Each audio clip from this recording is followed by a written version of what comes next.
వేదానికి మారుపేరు, అంతగా వేదఘోష వినపడుతుంటుంది మధురై దేవాలయంలో.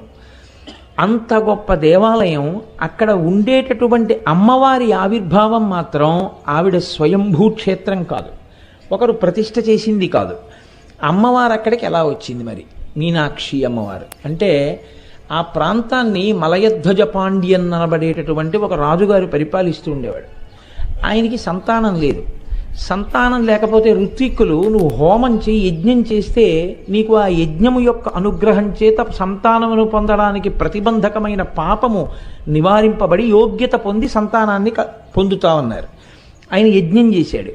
యజ్ఞం చేస్తే యజ్ఞంలోంచి ఒక ఆడపిల్ల పైకొచ్చి తండ్రి అని పిలిచి ఆయన దగ్గరికి వచ్చింది. ఆయన సంతోషించి ఆ పిల్లని ఎత్తుకున్నాడు. కానీ ఆ పిల్ల పుడుతూనే 3 స్తన్యములతో పుట్టింది. ఆయన చాలా బెంగ పెట్టుకున్నాడు. ఇదేమిటి ఆడపిల్ల ఇంత వికారంగా 3 స్తన్యములతో ఉంటే లోకంలో ఎవరు ఈమెని భార్యగా స్వీకరిస్తారు అని. ఇప్పుడు అశరీరవాణి పలికింది.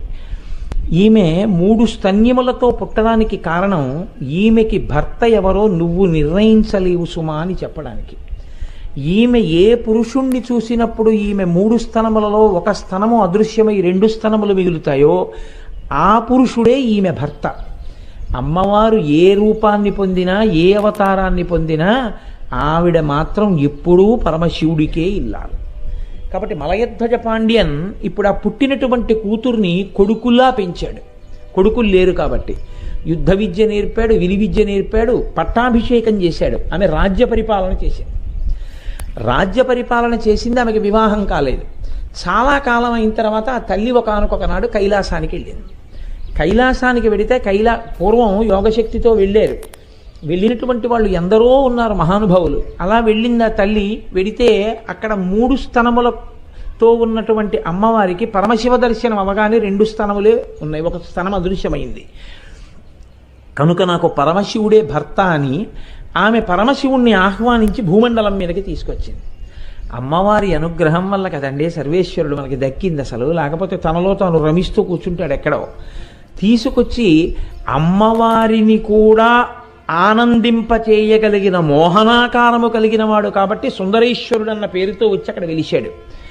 ఆమె సుందరేశ్వరుడి భార్యగా మీనాక్షి అన్న పేరుతో అమ్మవారు అక్కడ వెలిసింది. వాళ్ళకి ఒక కొడుకు కూడా పుట్టాడు. ఆయన సుబ్రహ్మణ్యుని యొక్క అంశ అంటారు. స్కందాంశలో పుట్టినటువంటి వాడు ఉగ్రపాండ్యన్ అని. ఆయన కొంతకాలం ఆ పాండ్యరాజ్యాన్ని పరిపాలించాడు ద్రవిడ దేశంలో.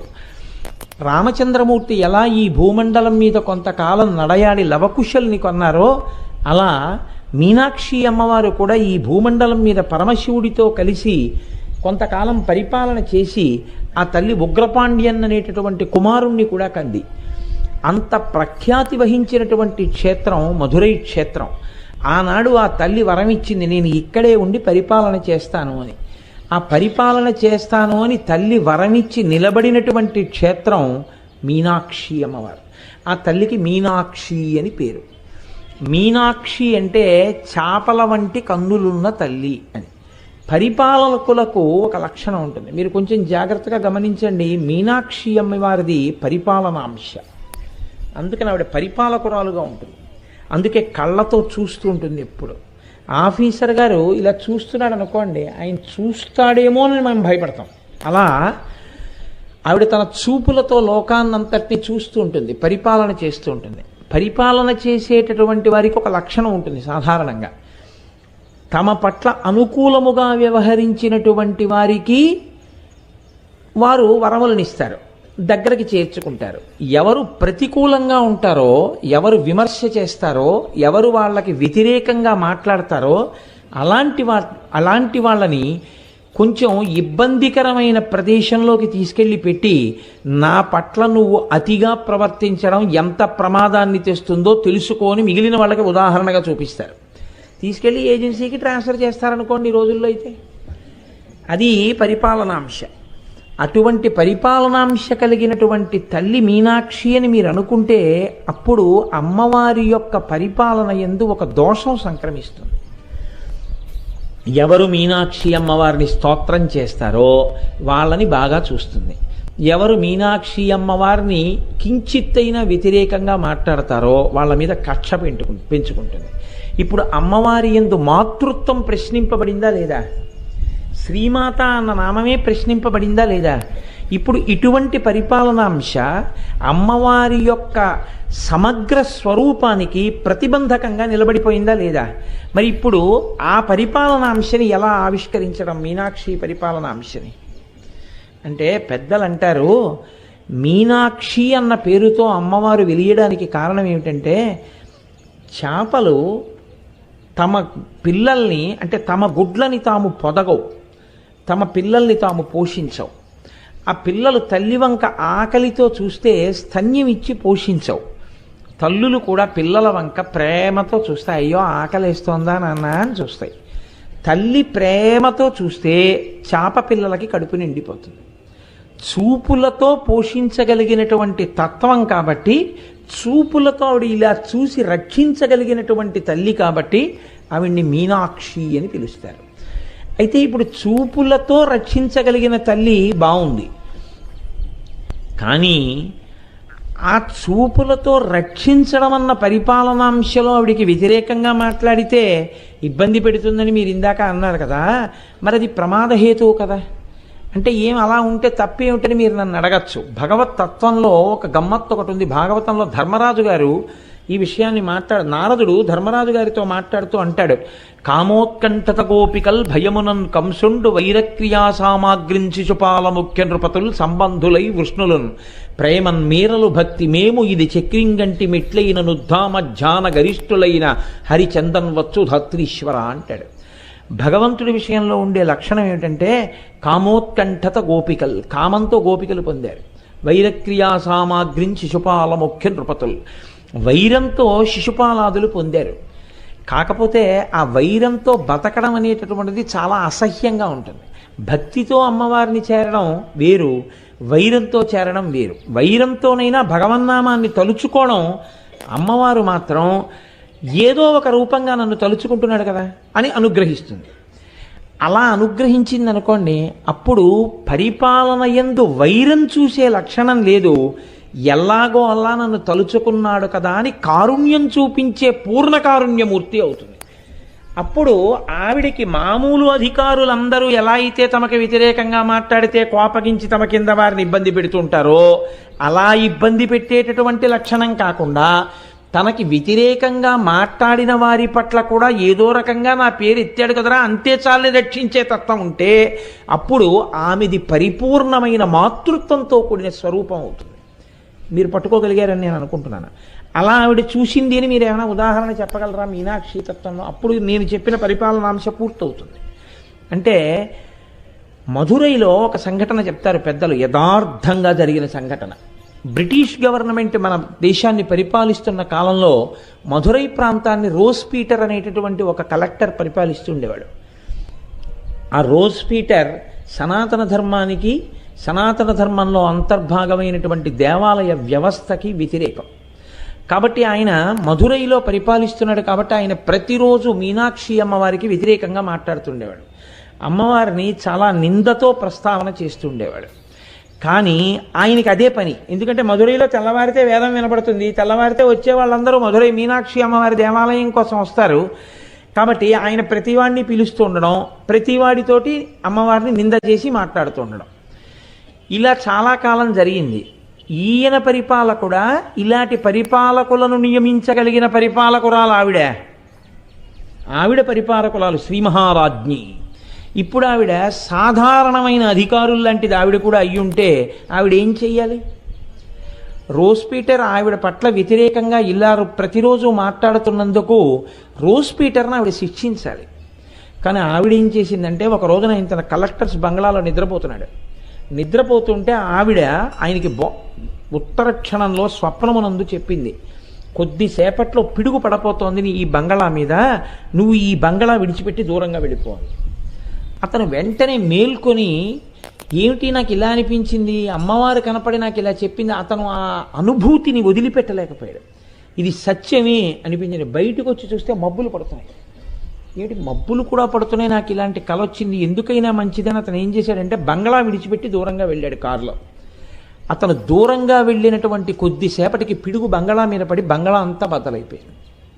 అతను మీనాక్షి అమ్మవారికి మహాభక్తుడై అత్యంత విలువైనటువంటి ఆభరణములను బహూకరించాడు. ఇప్పటికీ మీనాక్షి అమ్మవారి దేవాలయంలో ఆ ఆభరణాలు ఉన్నాయి.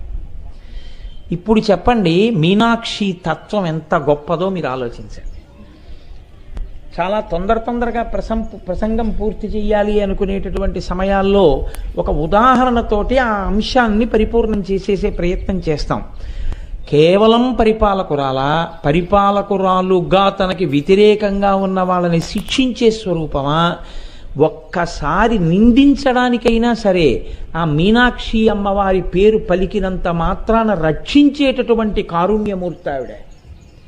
అందుకే మీనాక్షి అమ్మవారి స్వరూపాన్ని అంత గొప్ప స్వరూపంగా చెప్తారు. అందున నేను మీతో మనవి చేసి ఉన్నాను, అది బ్రహ్మానందాన్ని ఇచ్చేటటువంటి బ్రహ్మరంధ్ర ప్రాంతం సహస్రారం. అంత గొప్ప స్థానం, అంత గొప్ప మూర్తి మీనాక్షి అమ్మవారు. అటువంటి మీనాక్షి అమ్మవారు అంత గొప్ప తల్లి కదా.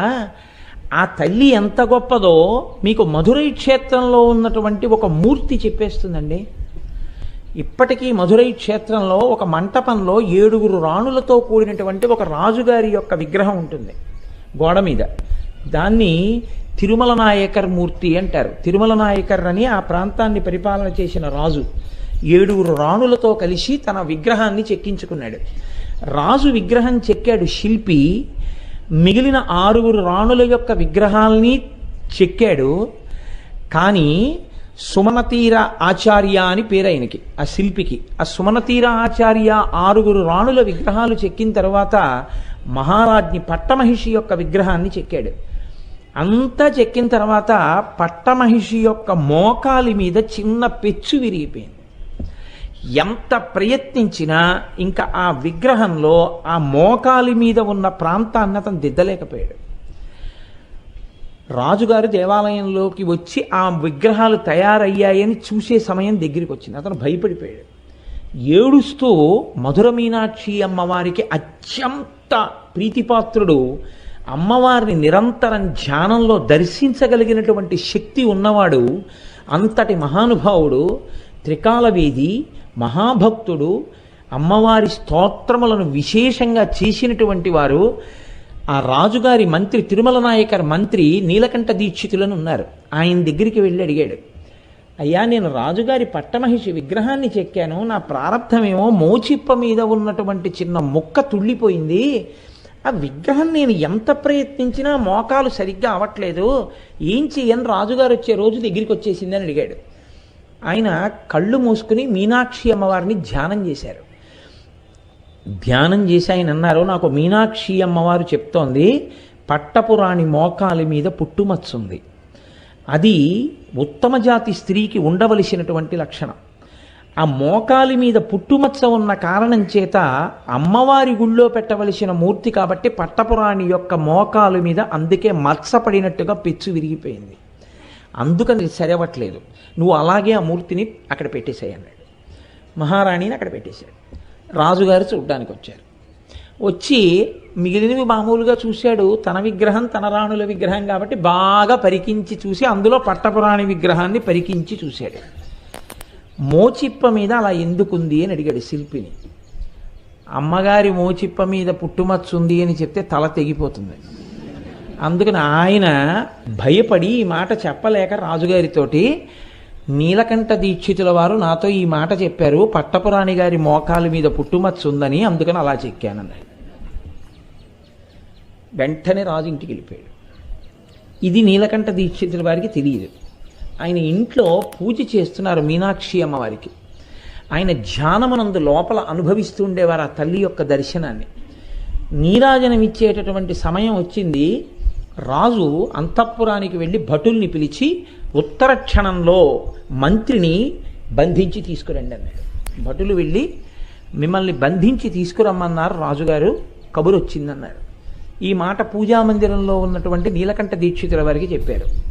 ఆయన, నేను మంత్రిని, రాజు నన్ను బంధించమని ఎందుకంటాడు అని అంతర్ముఖులై చూశారు. తను పట్టపురాణి మోకాలి మీద పుట్టుమచ్చ ఉందన్న విషయాన్ని చూశాడన్న దుగ్ధ రాజులో బయలుదేరింది. ఏ కన్నులతో చూశాడో ఆ కళ్ళు కాల్చెయ్యాలని పిలిపించాడు. కాబట్టి ఆయన అనుకున్నారు, నేను ఎలా చూశానో రాజు చెప్పినా నమ్మలేడు. ఎందుకంటే ఇప్పుడు కళ్ళు మూసుకుపోయి ఉన్నాడు. రాజు శిక్ష వేసే కన్నా నేను అమ్మవారి అనుగ్రహంగా శిక్ష అనుభవిస్తానని నీరాజనవిస్తున్నటువంటి కర్పూరాన్ని తీసి తన కనురెప్పల మీద పెట్టుకున్నాడు. ఆయనకి చల్లగా అనిపించింది, కానీ ఆయన 2 నేత్రాలు కాలిపోయాయి. కాలిపోయిన తర్వాత ఆయన బయటికి వచ్చి భటులతో అన్నారు, రాజు ఏం చేద్దామని నన్ను పిలిచాడో అది నేనే చేసేసుకున్నానని చెప్పండి, నా కళ్ళు కాలిపోయాయని చెప్పారు. వీళ్ళు వెళ్ళి రాజుగారితో చెప్పారు. రాజు తల్లడిల్లిపోయాడు. అప్పటికంటే కోపం వచ్చింది, కానీ నేను కళ్ళు కాలుద్దామనుకున్నానన్న విషయాన్ని కూడా తెలుసుకున్నాడు. అంటే ఇది ఎలా తెలుసుకున్నాడో, నా భార్య మోచిప్ప మీద పుట్టుమచ్చను అలా తెలుసుకున్నాడు తప్ప. మహానుభావుడు, మహాభక్తుడు మీనాక్షి అమ్మవారికి. ఆయన కర్మ కాలిందా తప్పు పనులు చేయడానికి? ఎంత పొరపాటు చేశానని పరిగెత్తుకుంటూ మంత్రి గారి గృహానికి వచ్చాడు. వచ్చి, నా వల్ల అపరాధం జరిగిపోయింది, మీరు ఎలా చూడగలిగారన్నది నేను తెలుసుకోలేకపోయాను అంటే. అప్పుడు నీలకంఠ దీక్షితులు చెప్పారు, నాకు ధ్యానంలో అమ్మవారు చెప్పింది పట్టపురాణి మోకాలు మీద పుట్టుమచ్చుందని, అందుకని నేను శిల్పిని ఆదేశించాను అలా ఉంచమని. కానీ నువ్వు నన్ను తప్పర్థం చేసుకున్నావు రాజా, నా కళ్ళు కాల్చేసుకున్నాను అన్నారు. అంటే రాజు మంత్రి కాళ్ళ మీద పడి, మీరు మళ్ళీ కన్నులు తెప్పించుకుని వెలుతురు చూడవలసింది. మీరు నా మాట మేరకు కళ్ళు కాల్చుకున్నారో నేను ఈ పాపంతో కాలిపోకముందే అమ్మవారిని ప్రార్థించి కన్నులు పొందండి అన్నారు. అప్పుడు ఆయన ఆనంద సాగర స్తవం చేశాడు నీలకంఠ దీక్షిత. ఆనంద సాగర స్తవం సగం ప్రపత్తి, సగం అమ్మవారి యొక్క వర్ణన, సౌందర్యలహరిలాగా. ఆ ఆనంద సాగర స్తవం చేసేటప్పుడు పాదాల దగ్గరికి వచ్చింది, అమ్మవారి దగ్గరికి. అప్పటి వరకు ఆయన చెప్తున్నారు, రాస్తున్నారు. పాదాల దగ్గరకు వచ్చిన తర్వాత ఆయనకి కన్నులు లేవు, నోటితో చెప్పుకెళ్ళిపోతున్నారు. ఆయన చెప్తూ చెప్తూ ఆ శ్లోకంలో అన్నారు, అమ్మా నీవు చాలా గొప్పదానివి, కానీ బిడ్డడు కదా అని నువ్వు నీ పాదములను తీసుకొచ్చి నా ఎదురుగుండా పెట్టి చూడు అన్నా నేను చూడలేనమ్మా, నా కళ్ళు కాలిపోయాయి అన్నారు. అనగానే ఆయనకి కళ్ళు వచ్చేసి, అమ్మవారు కళ్ళు ఇచ్చేసి. మధుర మీనాక్షి అమ్మవారు ఎంత గొప్ప స్వరూపమో చెప్పగలిగినటువంటి ఒక సాక్ష్యంగా ఇప్పటికీ మధురైలో మీకు లోపలికి వెడితే ఆ తిరుమల నాయక రాజుగారు ఆయన 7 భార్యల విగ్రహాలు పట్టమహిషి మోకాలు మీద పెచ్చుడిపోయి ఇప్పటికి కూడా కనపడుతుంది. నీలకంఠ దీక్షితారు అంత వైభవాన్ని పొందారు. అమ్మవారి యొక్క గొప్పతనం ఇంత గొప్పదైతే మరి ఎందుకు సౌందర్యలహరిలో లేదండి? అసలు అక్కడ కదా నేను ఎత్తుకున్నాను. అసలు నేను మొదలుపెట్టింది అది మొదలుపెట్టి మధురై వైభవ ప్రస్తావనలోకి నేను వచ్చాను. అంత గొప్ప మీనాక్షి స్వరూపమే, జగములను పరిపాలించేటటువంటి తల్లే, అంతటి కారుణ్యమూర్తే. మరి అటువంటి పూర్వకాలంలో మధురైలో ఇంకో పరీక్ష కూడా ఉండేది. మధురైలో కోనేరు ఉండేది ఎదురుగుండా, అది దేవేంద్రుడు అక్కడ కమలములను ప్రతిష్ఠ చేశాడు అంటారు. ఇప్పుడు దాంట్లో తామరలు లేవనుకోండి. పూర్వం ఎవరైనా పుస్తకాలు రాస్తే పుస్తకం తప్పుగా కానీ రచన చేసేస్తే కొన్ని వేల మందిని పాడు చేసేస్తుంది. మాట పుస్తకం మీరు ఒక్కటి గుర్తుపెట్టుకోండి, ఈ రెండంతంత గొప్పవి లేవు, ఈ రెండంత ప్రమాదకరమైనవి లేవు. మీరు ఒక్క తప్పుగా ప్రచారం చేసేటటువంటి వాడు, తప్పు మాటలు చెప్పేవాడు చాలా ఉత్సాహంగా వినడానికి అనిపించిన తప్పు త్రోవలోకి మిమ్మల్ని నడిపించగలిగినటువంటి మాటల పట్ల ఆకర్షితులయ్యారనుకోండి, ఒక మనుష్య జన్మంతా పోతుంది. ఒక్క మాట జన్మ పోతుంది, అటువైపుకి వెళ్ళిపోతాడు. తెలియక తప్పు ఉపాసనల వైపు కెడతాడు, తెలియక తప్పుగా ఉండేటటువంటి భక్తి మార్గం వైపు కెడతాడు, తెలియక తప్పుగా ఉండేటటువంటి జీవన శైలిలోకి వెళ్ళిపోతాడు. అంతే, మొత్తం సున్నా, జీవితం అంతా పోతుంది. ఒక్క పుస్తకం, ఒక్క తప్పు రచనతో కూడినటువంటి పుస్తకాన్ని తెచ్చి మీ ఇంట్లో పెట్టుకున్నారనుకోండి, పెట్టుకుని మీరు చదివి ఇదే అసలు విషయం అని మీరు అనుకున్నారు. నేను ఎందుకు ఈ మాట అంటున్నానంటే, నా నోటితో చెప్పడానికి జంకి, అందుకు నాకు తడబడుతోంది.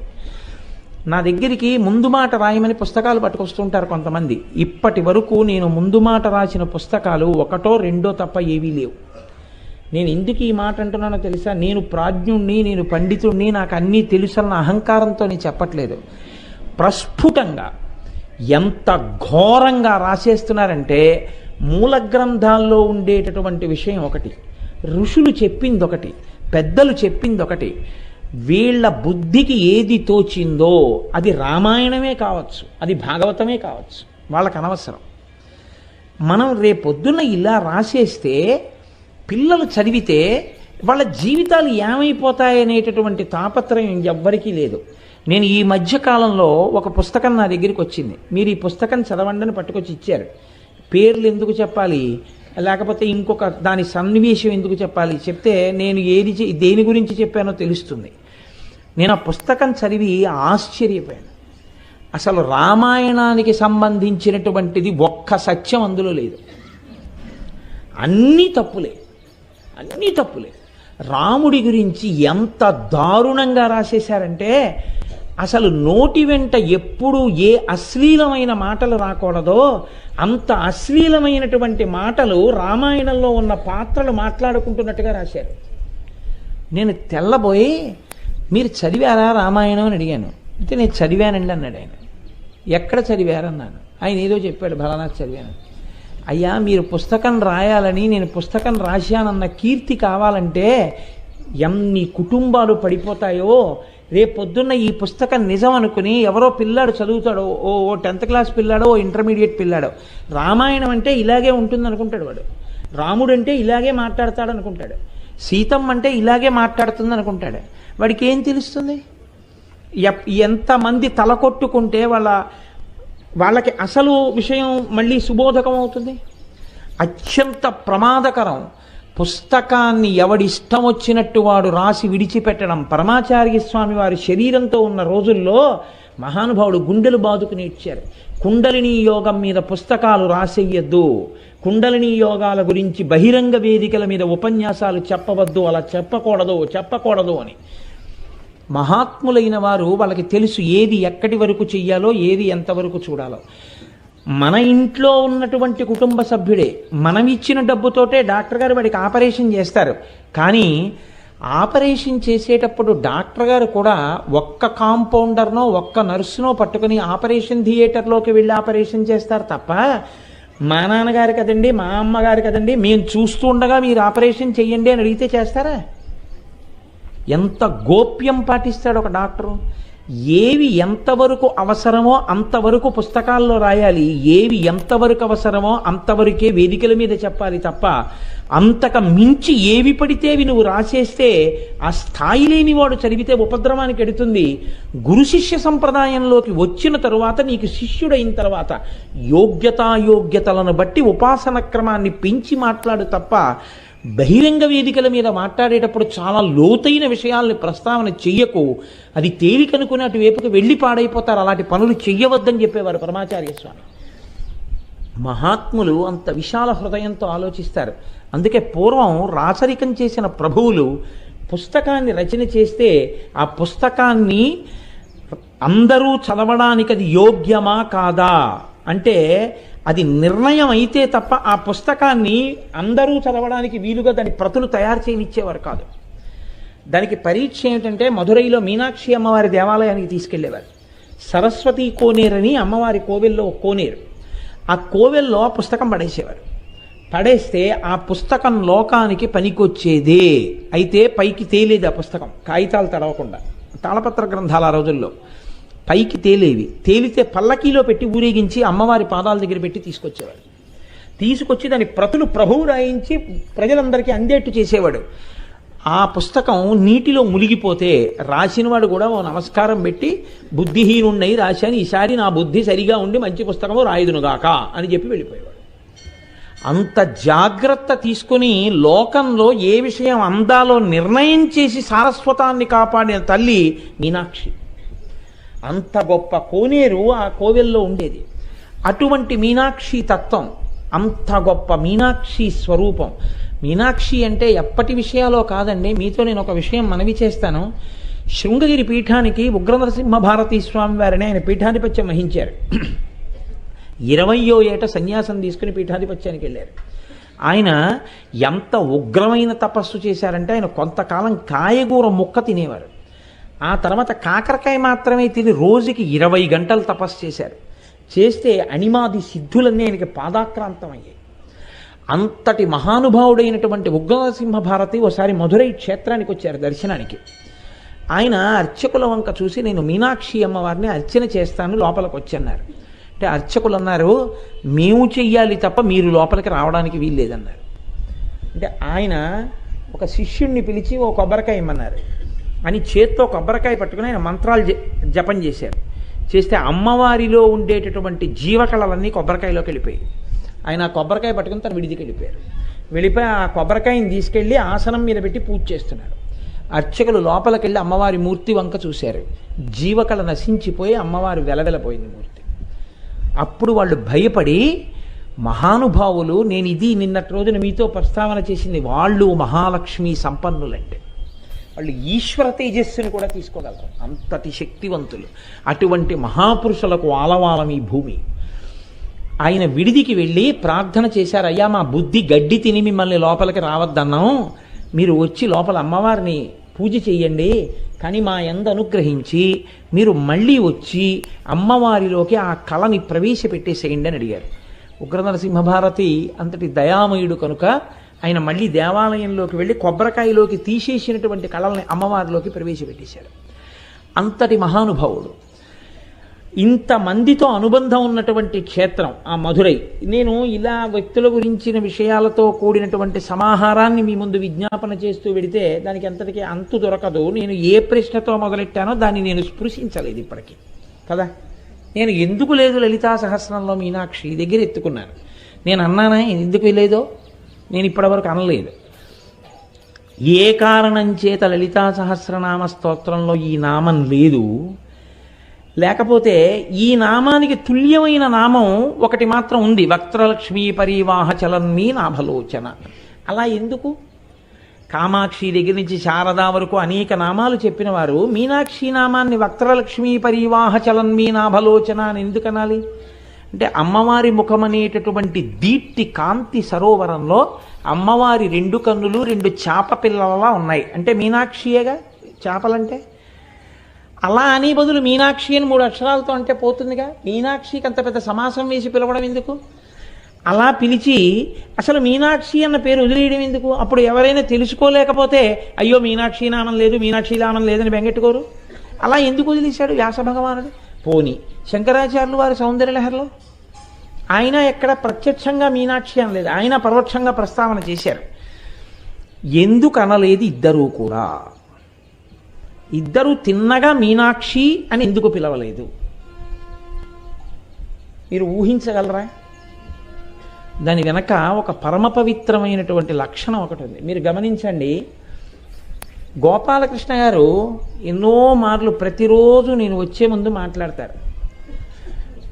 నాతో నిన్న మాట్లాడుతూ కోటేశ్వరరావు గారు రేపు ఇంకో 50 టోకెన్లు ఇమ్మన్నారని అనడం మీరు ఎప్పుడైనా విన్నారా? కోటేశ్వరరావు గారు 50 టోకెన్లు ఎక్కువ ఇమ్మన్నారు అని ఆయన ఎప్పుడైనా నా పేరుతో మాట్లాడారా? ఆయన నా పేరుతో మాట్లాడరు ఎప్పుడు. ఎందుకు? నేను నా పేరు లేదా? నన్ను పేరుతో పిలిచేవాళ్ళు లేరా?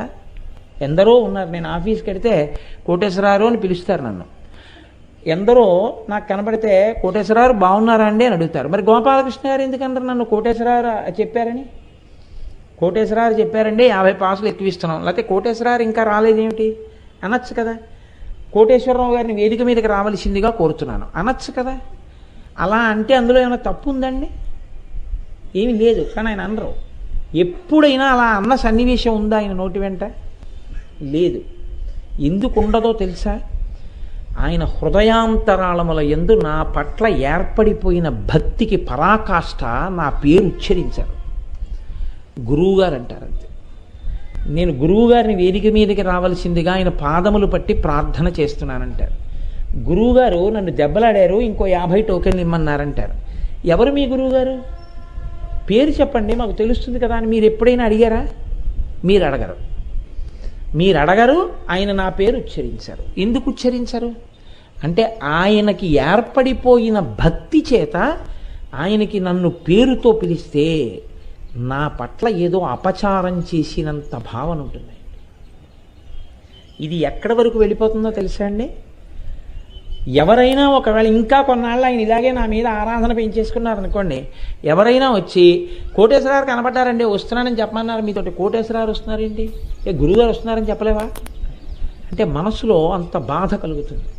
అంటే అది ఎక్కడి నుంచి వస్తుందంటే ప్రీతి, పెంచుకున్నటువంటి ప్రీతి, పెంచుకున్నటువంటి భక్తి, అపారమైనటువంటి ప్రేమ పొంగిపోతే అరే రే ఆయన్ని మనం కోటేశ్వరరావు అండమా అంటే కోటేశ్వరరావు గారు గొప్పవాడా, కోటేశ్వరరావు ఆయన గుండెల్లో గొప్పవాడా? ఆయన గుండెల్లో కోటేశ్వరరావు గొప్పవాడు కాబట్టి కోటేశ్వరరావు అన్న పేరు పోయింది, ఆ గుండెల్లో పోయి ఏదయింది, గురువుగారు అయింది. ఎక్కడెక్కడ మీరు ఎదిగిపోతారో అక్కడక్కడ పేరు పోతుంది. భార్య భర్తని ఎప్పుడైనా పేరు పెట్టి పిలుస్తుందా? వాళ్ళిద్దరూ ఒక్కటే కదా, ఏమండి అని ఎందుకు పిలుస్తుంది? ఒక గౌరవం, అపారమైన గౌరవం. నేను ఆయన పేరు చెప్పడమా? భర్త పేరు కానీ, కొడుకు తండ్రి పేరు కానీ, శిష్యుడు గురువు పేరు కానీ ఎప్పుడు ఉచ్చరించారు. అది లోకంలో మర్యాద. పరమాచార్య ఒకానొక సందర్భంలో ఇది జరిగింది. పరమాచార్యుల వారి యొక్క సన్నిధానంలో ఒక పిల్లవాడిని మీ నాన్నగారి పేరు ఏమిటని అడిగారు ఎవరో. వెంటనే పరమాచార్య అన్నారు, తప్పు, అలా అనకూడదు అన్నారు. ఏమన్నారు? తండ్రి పేరు కొడుకు చెప్పకూడదు, ఇప్పుడు నాన్నగారనే అనాలి, మా నాన్నగారు అనాలి అంతే. అంతేగాని మా అదేంటి కోటేశ్వరరావు వచ్చేస్తున్నారండి అని కొడుకు భర్త పేరు పెట్టి ఏదో మా వెంకట్రావు వచ్చేస్తున్నారండి అని భార్య అందనుకోండి, ఇంకేమిటి గౌరవం? నీకు ప్రేమ పండిపోతే కొన్ని పేర్లు నువ్వు పలకలేవు, ఆ అనుబంధాలు అంతే. ఇంకా అవి పేర్లు పెట్టి పిలిచేవి కావు. ఆ ప్రేమ అలా ఉంటుందని మనం నమ్ముతాం. అలా నమ్మిన చోట అలా లేదనుకోండి, మనకు అదోలా అనిపిస్తుంది. మీకు అంతవరకు ఎందుకు, మీరు నిజాయితీతో గుండెలు మీ చెయ్యేసుకు చెప్పండి, నేను అన్నానని కాదు. మీకు ఎక్కడైనా ఎప్పుడైనా ఏ భార్య అయినా భర్తని పేరు పెట్టి కానీ ఏకవచనంతో కానీ పిలిచింది అనుకోండి, మీకు అసహ్యం వేస్తుందా వేదా? మీరు చెప్పండి, గుండెలు మీ చెయ్యేసుకు చెప్పండి, నేను అన్నానని కాదు. నేను ఎవరిని ఆడవాళ్ళని తక్కువ చేయడం, మగవాళ్ళని ఎక్కువ చేయడం నా ఉద్దేశ్యం కాదు. ఇప్పుడు మీనాక్షి అని పిలవని శంకరాచార్యుల వారు గొప్పవారు, మీనాక్షి అనని వ్యాసుడు గొప్పవాడు, భర్తని పేరు పెట్టి పిలవని ఆడది గొప్పది తప్ప, ఆడది పిలిస్తే ఆవిడికి ఏదో తగ్గిపోతుందని కాదు, ఆవిడ గొప్పతనం జారిపోతుందని పిలవద్దంది శాస్త్రం. ఏమండి అని అందుకు పిలుస్తుంది, గురువు కాబట్టి. యోమే భర్త సమే గురువు తం నిత్యమనురక్తాస్మి యథారూపాం సువర్చల అంది సీతమ్మ రాముడి గురించి. నా గురువు అయినంది. అంతటి మహానుభావుడు గురువుని కానీ భర్తని కానీ పేరు పెట్టి పిలవమే, తండ్రిని కానీ. అటువంటిది ఇంత గొప్ప స్వరూపం అమ్మవారి స్వరూపాల్లో పతాక స్థాయిలో ఉన్నటువంటి స్వరూపం. అందుకే కామాక్షి అమ్మవారిని కామాక్షి అని శంకరాచార్యుల వారు పిలవలేదు. పణత్ కాంచీదామాకరిక లభకుంభస్తననత పరీక్షీణా మధ్యే పరిణత శరచంద్రవదన అంటూ వర్ణన చేసి ధ్యానానికి వదిలేశారు తప్ప కామాక్షి అని అనలేదు. ఎందుకు అనలేదు అంటే ఆయన ప్రాణం.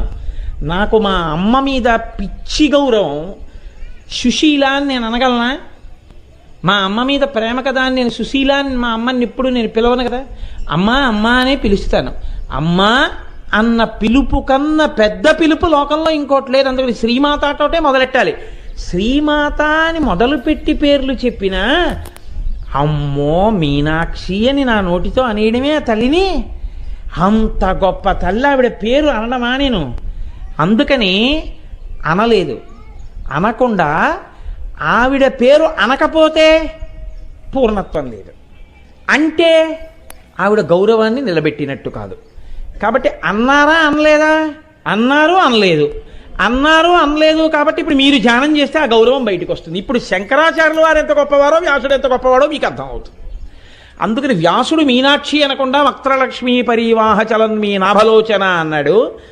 మహానుభావులైనటువంటి శంకర భగవత్పాదాచార్య స్వామి వారు ఆవిడ గురించి చెప్తూ తవాపర్ణే కర్ణే జపనయనపై శూన్యచకితాః నిలీయంతే తోయే నియతమనిమేషాశపరిక ఇయంచ శ్రీర్బద్ధచ్చదపుత కవాటంకువలయం జహాతి ప్రత్యూషే నిశచ విఘటయ్య ప్రవిశతి అన్నారు. సౌందర్యలహరి చేస్తూ ఎక్కడ ఆయన మీనాక్షి అనలేదు. అనకుండా ఆవిడ మీనాక్షి అని చెప్పారు. ఎలా చెప్పారు అంటే తవాపర్ణే కర్ణే జపనయనపై శూన్యచకితాః నిలీయంతే తోయే నియతమనిమేషాశపరిక.